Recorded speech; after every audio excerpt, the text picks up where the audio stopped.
Magandang araw mga kababayan.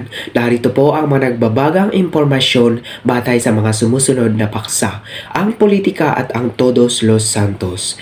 Una sa lahat at hindi sa huli, ang politika. Kamakailan lang ay natapos ang eleksyon na kung saan tayo ay binigyan ng pagkakataong piliin ang mga pinuno ng ating bansa. Nung hindi pa nagsimula ang botohan ay patuloy sa pangangampanya ang mga tumatakbong kandidato sa pamamagitan naman ng wika na ipapahayag ang impormasyon tungkol sa mga kandidato at kanilang mga plataporma. Sa katatapos na eleksyon ay nagagamit pa rin ang wika upang maipahayag nila ang kanilang pasasalamat sa mga sumuporta sa kanila.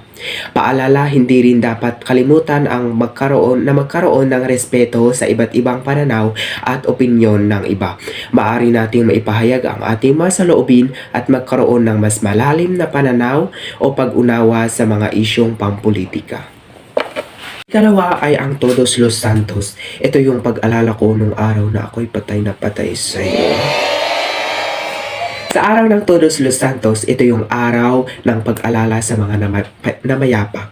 Bukod sa pagdalaw sa mga sementeryo, may iba't iba ding paraan ng pagdiriwang nito. Yung iba nagtitipon-tipon sa kanilang tahanan, nagkukwentuhan, gumagawa ng kanta, mga kwento at tula tungkol sa mga napayapa.